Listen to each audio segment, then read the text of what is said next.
उत्तर प्रदेश अब धीरे धीरे 27 विधानसभा चुनाव की ओर बढ़ रहा है। हर रोज आरोप प्रत्यारोप का दौर सियासी दलों के बीच चल रहा है। दूसरी ओर बयानों की बौछार है। कई ऐसे हाल में बयान आए, चाहे अखिलेश यादव की बात करें तो दूसरी ओर पलटवार किया गया आरएलडी की तरफ से, या फिर एक तस्वीर अयोध्या से सामने आई कांग्रेस के अजय राय का, जिसे लेकर बीजेपी हमलावर है। और कई मुद्दों को लेकर बातचीत के लिए हमारे साथ जुड़ रहे हैं कैबिनेट मंत्री भूपेंद्र चौधरी जी। भूपेंद्र चौधरी जी, न्यूज स्टेट पर आपका स्वागत है। सवाल आपसे यही कि एक तस्वीर को लेकर बहुत जोर शोर से उत्तर प्रदेश की राजनीति हो रही है। अजय राय पहुंचते हैं, बजरंगबली के दर्शन करते हैं, आशीर्वाद लेते हैं, रामलला के दर्शन करते हैं, आशीर्वाद लेते हैं, फिर एक ऐसे कार्यक्रम में शामिल होते हैं जिसे लेकर सियासत जोरदार हो रही है। कहा जा रहा है कि मछली भोज कांग्रेस की तरफ से, जिसमें शामिल होते हैं अजय राय। लेकिन अजय राय चुनौती भी देते हैं कि एक फोटो अगर बीजेपी का कार्यकर्ता भी हमें दिखा दे तो मैं अपने पद से इस्तीफा दे दूंगा।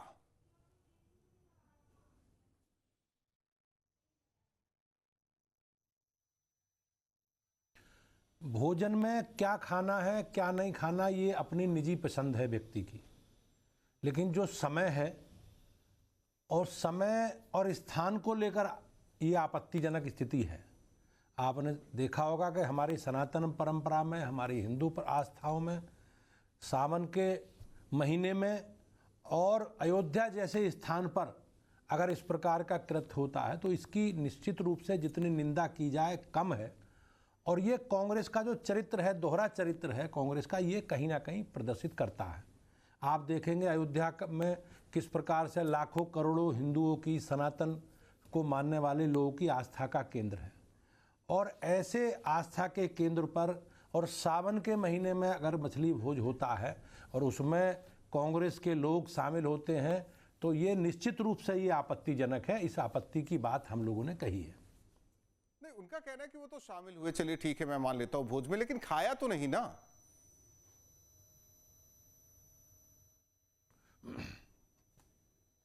नहीं, निश्चित रूप से शामिल हुए तो भोजन के लिए तो शामिल हुए हैं।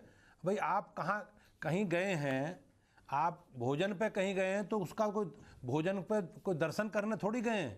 मान लो आप ये कहें कि मैं किसी मंदिर में गया हूँ, मैं किसी मस्जिद में गया हूँ और जाने के बाद मैंने दर्शन नहीं किए, तो ये तर्कहीन बात है। ये कांग्रेस पार्टी का एक चरित्र है और कांग्रेस पार्टी हमेशा इस चरित्र के आधार पर समाज के एक तबके को गुमराह करके अपना एजेंडा सेट करती रही है। और ये आपत्तिजनक है। और सनातन जो हमारी आस्था है, हमारी परंपरा है, उसको कहीं ना कहीं ये लोग कलंकित करने का काम इस प्रकार का कृत्य करके ये लोग करते रहे हैं और ये घटना उसी की ओर दर्शाती है। लेकिन मंत्री जी, उनका भी कहना है, चाहे समाजवादी पार्टी के नेता या कांग्रेस के नेता है, उनका कहना है कि हमें बीजेपी से सर्टिफिकेट की जरूरत नहीं है कि कौन सनातनी है कौन नहीं है।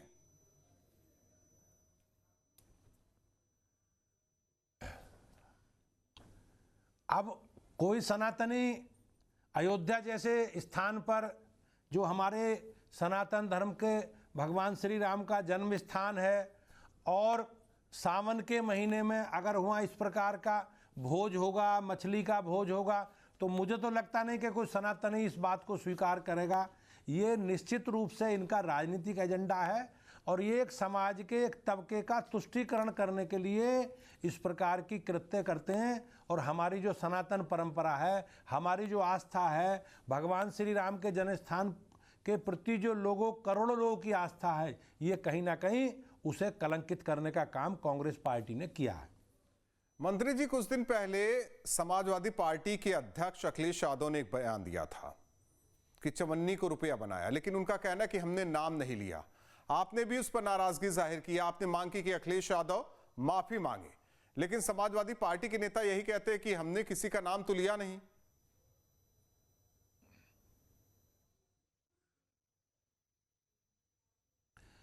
अब राजनीतिक क्षेत्र में, समाज जीवन में जो संकेत होते हैं, संकेतों से ही समझा जा सकता है।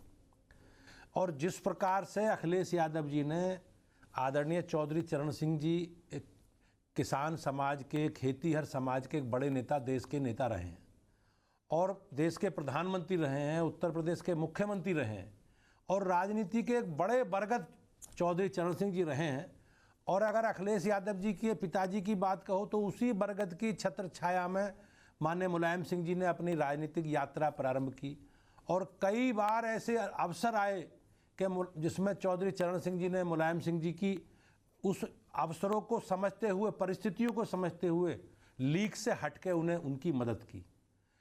ऐसे व्यक्ति की विरासत को, जो करोड़ों लोगों की जिससे आस्था जुड़ी हुई है चौधरी चरण सिंह जी से, इस प्रकार से अपमानित करना, ये कहीं ना कहीं निश्चित रूप से जितनी इसकी निंदा की जाए ये कम है। और सबसे ज़्यादा आपत्तिजनक स्थिति जो समाजवादी पार्टी के प्रदेश अध्यक्ष हैं, वो सबसे ज़्यादा आपत्ति उनके बयान को लेकर है।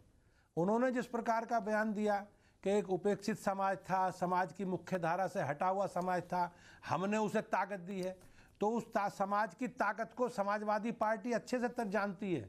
और उसी समाज की ताकत का ही परिणाम है कि समाजवादी पार्टी उत्तर प्रदेश की राजनीति में आज लगभग हाशिए पे है। और मैं निश्चित रूप से कह सकता हूं कि अखिलेश यादव जी को और अखिलेश यादव जी के जो उनके सहयोगी हैं, उन्हें चौधरी चरण सिंह जी की विरासत को कलंकित करने का अधिकार नहीं है। इसके लिए उन्हें माफ़ी मांगनी चाहिए। तो इसे जाट समाज से क्यों जोड़ा जा रहा है? कह रहे कि ये पूरे समाज के लिए अखिलेश यादव की तरफ से कहा गया।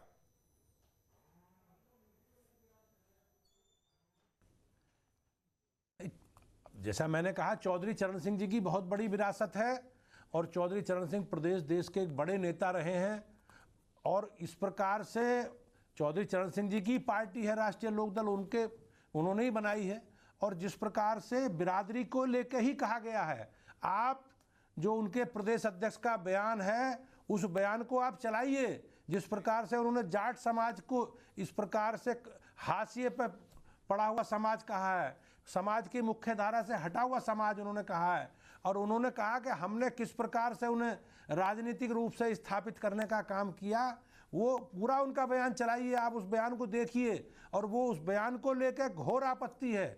और उस आपत्ति को लेकर हम लोग कहते हैं कि अखिलेश यादव जी का बयान भी और उनके प्रदेश अध्यक्ष जी ने दोनों ने जो बयान दिए हैं वो निंदा के योग्य है। और समाज उसे कभी भी खेतीहर समाज, किसान समाज और जाट समाज बर्दाश्त नहीं करेगा। और आने वाले चुनाव में अखिलेश यादव जी को और समाजवादी पार्टी को उसकी हैसियत दिखाने का काम एक बार पुनः करेगा। मंत्री जी, अब प्रदेश 27 के चुनाव की ओर जा रहा है। विपक्षी दल यही कह रहे हैं कि जो 24 में हुआ वही हम दोहराएंगे, यानी कि एनडीए को पीडीए ही टक्कर देने वाला है। और उम्मीद करके बैठे हुए हैं विपक्षी दल की सरकार उनकी बनने जा रही है। वो कहते हैं, हमेशा कहते हैं।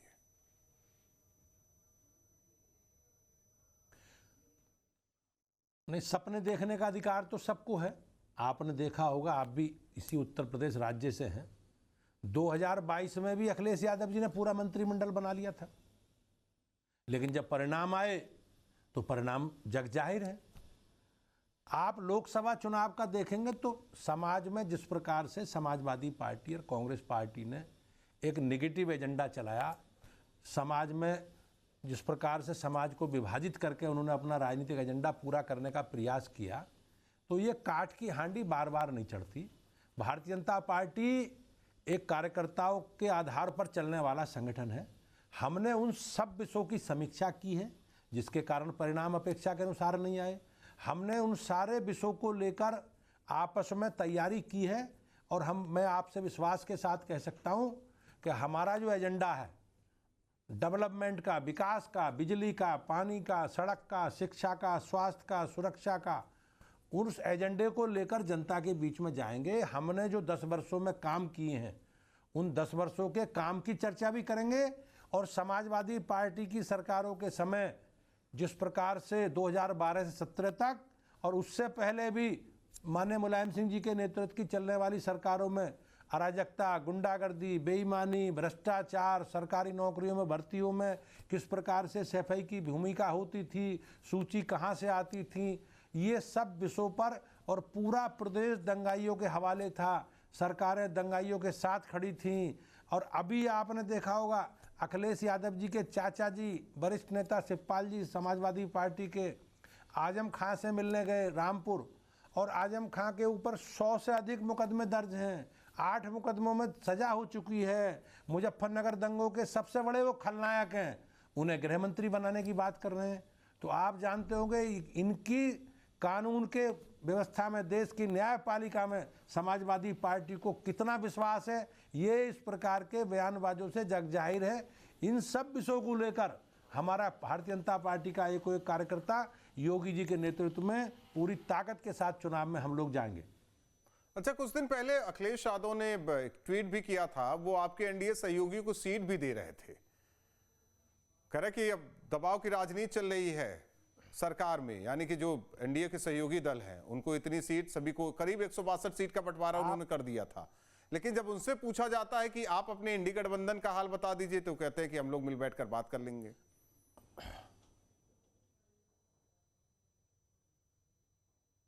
ऐसा ये सब स्वार्थी लोगों का गठबंधन है। ये जो इन्होंने जिस प्रकार की परिस्थिति रही है, उन परिस्थितियों को समझते हुए इन्होंने स्वार्थ में ये सब गठबंधन करती रही है समाजवादी पार्टी। आप देखेंगे 2017 के चुनाव में ये लोग कांग्रेस के साथ गए और चुनाव के बाद कांग्रेस के साथ गठबंधन का क्या हुआ। फिर 2019 में ये सपा बसपा के साथ गठबंधन में गए, बसपा के साथ इन्होंने गठबंधन बनाया, आरएलडी के साथ गठबंधन बनाया। तो फिर 2022 में कहाँ थे ये? जो 2022 के इसके गठबंधन के इनके साथी थे, वो 2024 में कहाँ थे? आज कहाँ है? भारतीय जनता पार्टी का हमारा लगभग 30 साल पुराना एनडीए का गठबंधन है और हम गठबंधन धर्म निभाना जानते हैं और गठबंधन के सहयोगी दलों को साथ लेकर हमारी केंद्रीय भारतीय जनता पार्टी आगे बढ़ रही है। आपने देखा होगा हमारा कुनबा बढ़ा है, राष्ट्रीय लोकदल भी हमारे गठबंधन का हिस्सा बना है।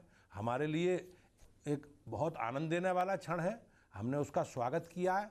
और हम लोग जो हमारा गठबंधन है और गठबंधन के सहयोगी दल हैं, आपस में मिल बैठकर बातचीत करके और सीटें तय करके पूरी ताकत के साथ हम लोग पूरा एनडीए कार्यकर्ताओं के साथ, भारतीय जनता पार्टी के कार्यकर्ताओं के साथ मिलकर पूरा ताकत के साथ जो भी हमने काम किए हैं, अपना हमारा एजेंडा और उस एजेंडे का पूरा लेखा जोखा लेकर काम का हम जनता के बीच में जाएंगे। और मुझे विश्वास है कि भारतीय जनता पार्टी को, एनडीए को उत्तर प्रदेश की जनता आशीर्वाद देगी। जहाँ तक गठबंधन की सीटों का विषय है, हम लोग समय आने पर सारे गठबंधन की जो सीटें हैं तय कर लेंगे। लेकिन केंद्रीय पार्टी गठबंधन के सहयोगियों से बातचीत करती है, केंद्रीय पार्टी बातचीत करके और बहुत जल्द आपको चुनाव से पहले बिल्कुल एकदम स्पष्ट हमारी स्थिति क्लियर होगी। लेकिन मैं कांग्रेस पार्टी और अखिलेश यादव जी से पूछना चाहता हूं, अखिलेश जी से, कि वो कांग्रेस को कितनी सीट देंगे। और कांग्रेस के जो उनके साथी 200 सीटों की बात कर रहे हैं कि 200 हम लेंगे और 200 सपा लड़ेगी, तो उसके बारे में तो बताएं, उसके बारे में भ्रम क्यों पैदा कर रहे हैं। मंत्री जी, एक सवाल आपसे ये भी है कि आपके 12 से 17 का इतिहास बताते हैं समाजवादी पार्टी का, लेकिन उधर से ये भी कहा जाता है कि 10 साल, करीब 10 साल होने जा रहे हैं कि किया क्या है। अगर उनसे ये सवाल करते हैं तो वो हिंदू मुसलमान करते हैं, मंदिर मस्जिद करते हैं, मदरसे की बात करते हैं, विकास की बात नहीं करते।